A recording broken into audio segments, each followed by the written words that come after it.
Hey, how's it going? Today we're going to do a short segment on Rene Descartes. Rene Descartes is sometimes considered the founder of modern Western philosophy. Holy cats! How does someone do that? Well, he's accredited with initiating a new way of thinking about certainty, among other things, and he also provides a very influential theory, which, if we understand metaphysics as the branch of philosophy that asks what kind of stuff is there, he winds up arguing that there's two kinds of stuff. One of those things is body or physical stuff, and the other thing is mind, right? So how does the mind exist, right? So in contemporary discussions of philosophy of mind, sometimes there's this question asked, are the properties of the mind reducible to the properties of the brain, right? And you know how this works. Maybe you know how it works, but often the claim is something like bodies have extension in space, physical extension. But when we speak of minds, it's not clear where minds exist or how they exist, actually, right? So the assumption that Descartes has is mind and body are different because mind by its nature is indivisible, whereas bodies have extension in space, and any physical object is something that can be cut in two, right? So if even like a brain, you can cut a brain in two, right? But you can't really touch or see a mind, right? So this is a problem for Descartes, and he's been kind of influential with respect to this view, but and he, it hasn't been well received. So one of the relevant questions to think about here is the distinction between body and mind superficial in some way, or is it absolute? So he's a dualist. He claims that somehow the mind and body intersect in the pineal gland in the brain.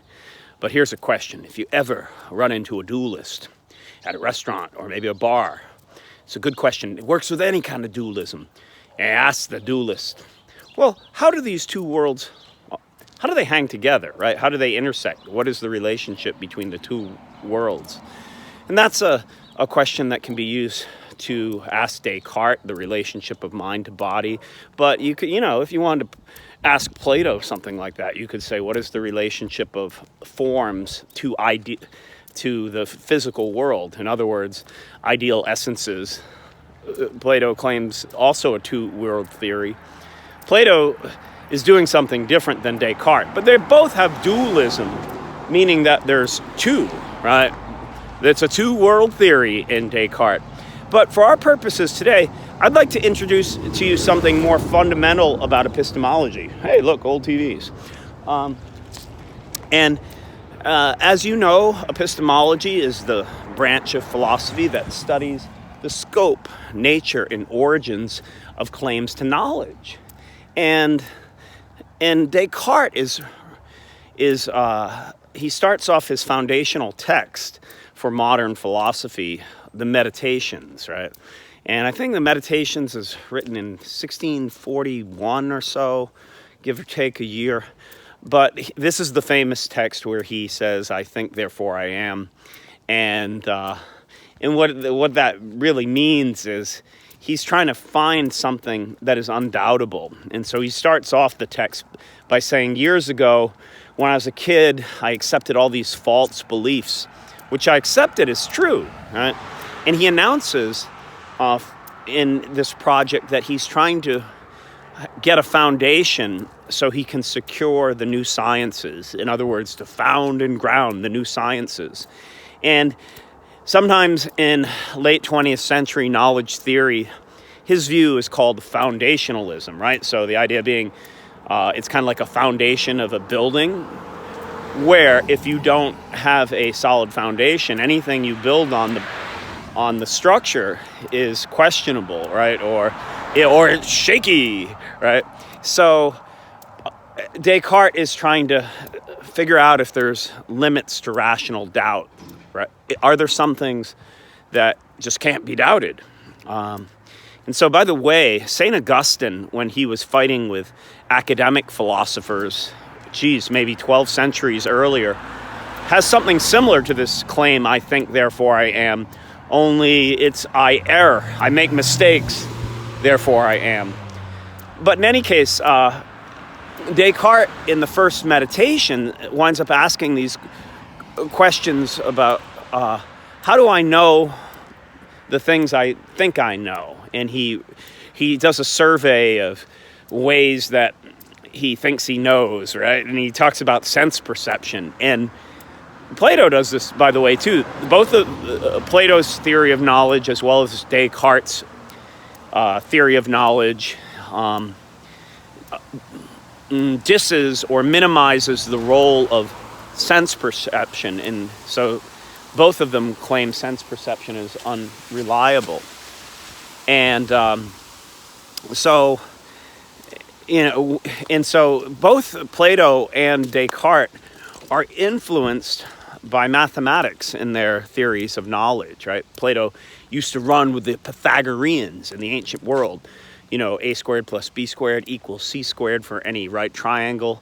When we know mathematical truths, they're so pure and exact, not subject to revision. So both Descartes and Plato model their theories of knowledge after this idea that sense perception doesn't give us the absolute reality. And so Descartes winds up working with that. And in the first meditation, he says, well, how do I know that my sense perception is giving me the truth? And he asks, how do I know I'm not dreaming right now? Because sometimes we think that we have truth and reality, even though we're in dreams, right? So Descartes winds up saying, how do I know I'm not dreaming?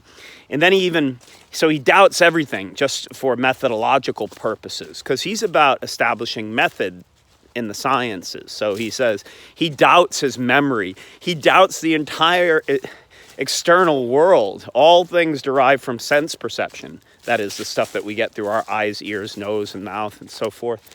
Feelings of touch. And so Descartes winds up saying that, well, even if I'm being deceived by sense perception, and even goes so far as to postulate an evil demon hypothesis, right?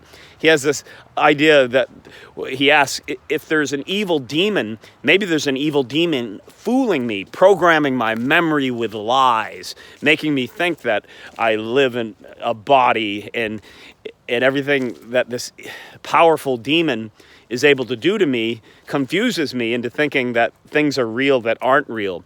But even if there is a powerful demon, Descartes reverses this doubting, this methodological doubting that he begins to initiate. So he says, well, even if there is an evil demon, that evil demon can't fool him into existing, right? So he says, I know that I exist as a thinking being. So what he's saying is I can't logically doubt my own existence. I mean, you can pretend to do it, but, to be able to doubt, it presupposes that you're there to doubt, right? So even if you're deceived, you still exist in this view. So anyway, that's our first introduction to Descartes. What we're to take away from this, Descartes' contribution to the history of philosophy, what are we to make of sense perception?